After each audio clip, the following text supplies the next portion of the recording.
Good morning बच्चों। तो कैसे हैं आप सभी? तो उम्मीद है आप सबकी एग्ज़ाम की तैयारी अच्छी चल रही होगी और जो भी बच्चे इस बार बोर्ड की एग्ज़ाम दे रहे हैं उनको ऑल द बेस्ट मेरी तरफ से। तो आज हम जानेंगे एग्ज़ाम के बारे में। आज हमारा कोई पढ़ाई का टॉपिक नहीं होने वाला है, क्योंकि बहुत सारे बच्चे अपना प्रिपरेशन पूरा तो कर लिए हैं, लेकिन उन्हें यह नहीं पता होता कि एग्ज़ाम में हम कॉपी कैसे लिखें कि अच्छा नंबर आ सके, है ना। तो आज उसी के बारे में बात करेंगे कि आप अपने कॉपी को अच्छा और सुंदर कैसे लिख सकते हैं जिससे कि एग्जामर आपको ज़्यादा से ज़्यादा नंबर दे सके। ज़्यादा मतलब आपका जितना नंबर होता है उतना मिलेगा, कुछ एक्स्ट्रा एग्जाम में नहीं मिलता। अगर आपका 2 नंबर का क्वेश्चन है तो 2 ही नंबर मिलेगा, है ना। कोई कहता है कि राइटिंग पर आपको नंबर मिलता है, ऐसा कुछ नहीं है। राइटिंग पर एक भी नंबर नहीं मिलता। मतलब आपका अगर 2 नंबर का क्वेश्चन है तो वह 3 नंबर नहीं देगा, वह 2 ही नंबर देगा। तो ये होता है कि राइटिंग पर आपका नंबर कटेगा नहीं। तो आज हम वही सीखने वाले हैं। तो जो भी बच्चे तैयारी कर रहे हैं तो वह अपने नोट्स को पहले तो ज़्यादा से ज़्यादा बार उसको क्या करें, रिवाइज करें। ज़्यादा से ज़्यादा रिवाइज करने से क्या होता है कि आप जब एग्ज़ाम में बैठिएगा तो आपको ऑप्शन देख के कन्फ्यूजन नहीं होगा, है ना। तो अभी जो यूट्यूब पर बहुत सारे क्लास आएंगे 10 से 12 घंटा, तो उससे करने से अच्छा है कि आप अपना नोट्स को पढ़ें, क्योंकि नोट्स में सारा कुछ आपका लिखा हुआ है जो वो वहाँ पर क्लास होगा। तो वहाँ टाइम वेस्ट करने से अच्छा है कि आप अपने नोट्स को पढ़ें, और जिनका नोट्स कंप्लीट हो चुका है वो सब क्लास कर सकते हैं। तो दूसरी बात है कि जब हम एग्ज़ाम में जाते हैं तो बहुत सारे विद्यार्थी को देखिएगा कि आसपास में कोई क्वेश्चन बैंक पढ़ रहा है, कोई गेस्ट पेपर पढ़ रहा है। तो वही विद्यार्थी होते हैं जो पूरी साल मेहनत नहीं करते हैं और 1 घंटा में सोचते हैं कि एग्ज़ाम निकाल लेंगे। तो उन्हें देखकर आप लोग पैनिक मत होइए। तो एग्ज़ाम में पहले आपको जो जो आता है वो सारे क्वेश्चन कर लें, क्योंकि क्वेश्चन दुगना होता है ना। तो क्वेश्चन करने से पहले आपको भरना होता है कुछ उस पेपर में। तो पहले हम भरेंगे अपना रोल नंबर, उसके बाद रोल कोड। तो रोल नंबर इसी तरह का आएगा।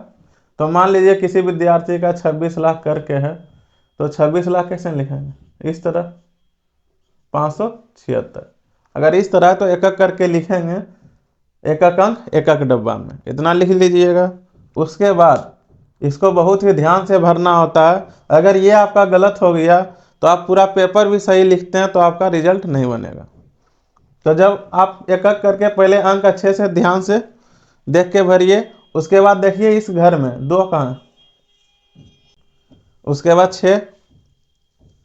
तो ये सब आपका सर्कल में मिलेगा, यानी गोल गोल डब्बा में। इस तरह चाकूट नहीं मिलता। अब 0 यहाँ है और 0 यहाँ है और 5 आपका यहाँ और 7 यहाँ और 6 यहाँ। अब जब अंक खोज लीजिएगा तो ये सभी गोल डब्बा में होगा, उसको सिर्फ कलर करके पूरा क्या करना है, भरना है।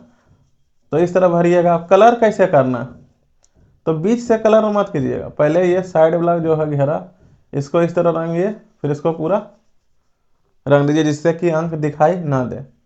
फिर इसको इस तरह और इसको फिर तो इस तरह करने के बाद तो आपको 2 पेपर वहाँ मिलेगा, OMR और क्वेश्चन आंसर के लिए। तो पहले आपको OMR का करना है, फिर क्वेश्चन आंसर। दोनों में ही रोल नंबर और रोल कोड भरना होता है, उसके बाद नाम, है ना। तो पहले आप रोल नंबर और रोल कोड बहुत ही ध्यान से भरिए।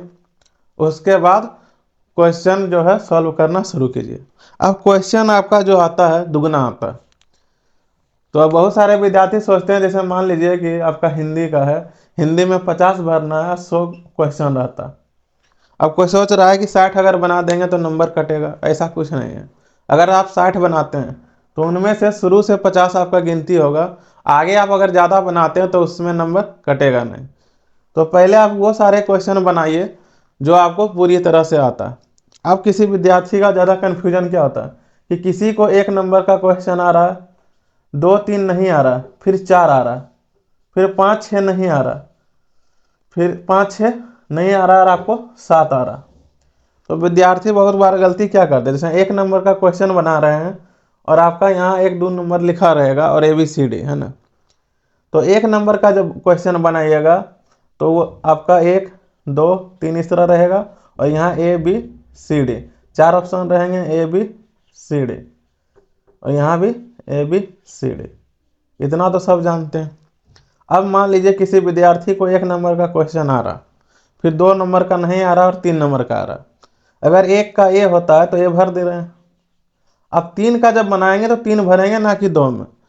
तो 3 में अगर B हो रहा है तो B भर देंगे इस तरह। अब पूरा भरना है। तो इसी तरह जो अगर आप 60 का बना रहे हैं तो 60 नंबर का घर वाला भरिएगा, ना कि 50 तक में, है ना। तो पहले आप 10-10 करके या 5-5 करके टिक करिए और उसको भरिए, तो गिनने की ज़रूरत नहीं होगी। यानी पहले 5-5 ले सकते हैं या तो 10-10, उस तरह क्वेश्चन सॉल्व कीजिए तो आराम से जल्दी हो जाता है।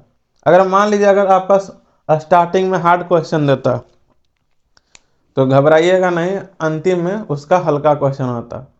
तो अगर स्टार्टिंग में हार्ड है तो आप अंतिम में जाके देखिए, अंतिम से भी रंग सकते हैं, उससे कोई दिक्कत नहीं है।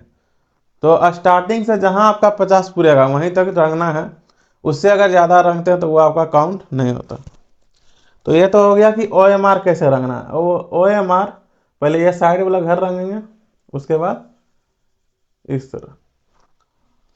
अब जो एग्जाम पेपर है उसको कैसे लिखना है, तो वहाँ आप 2 कलर के पेन का यूज कर सकते हैं, एक आप ब्लैक और ब्लू। तो उसमें आपका नंबर नहीं कटेगा। तो जैसे आंसर आप देते हैं तो इस तरह एक चौथाई पारा रहेगा और इधर आपको लिखना है, और आंसर नंबर 1 दे रहे हैं तो यहाँ लिखिएगा उत्तर ब्लैक पेन से और 1, और आंसर जब आप लिखिएगा तो ब्लू पेन से। तो मान लीजिए आप यहाँ से लिखना शुरू किए और आप यहाँ तक लिखें।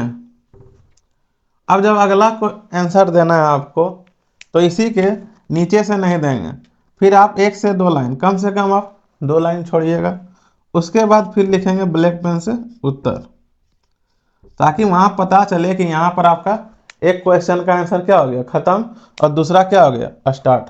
तो फिर से जब लिखना शुरू कीजिएगा,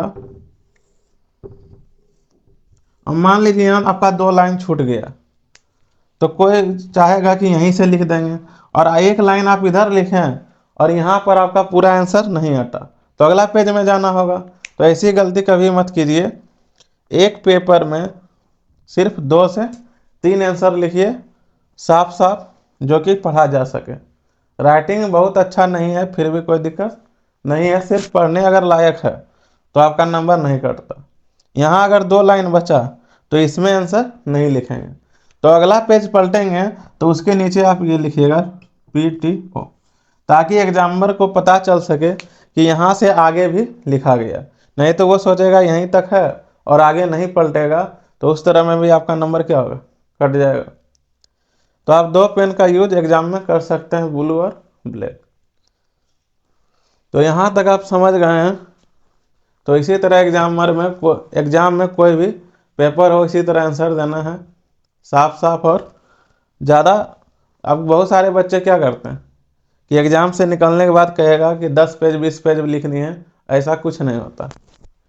यानी आपका जो पेपर है उसमें कितना क्वेश्चन बनाने का होता है, अलग अलग पेपर में अलग अलग होता है। तो कभी भी आपका 10 से 20 पेज नहीं भराता है। मुश्किल से आप 4 से 5 पेज लिखिएगा तो आपका सारा क्वेश्चन आंसर क्या होता, उसी में आ जाता।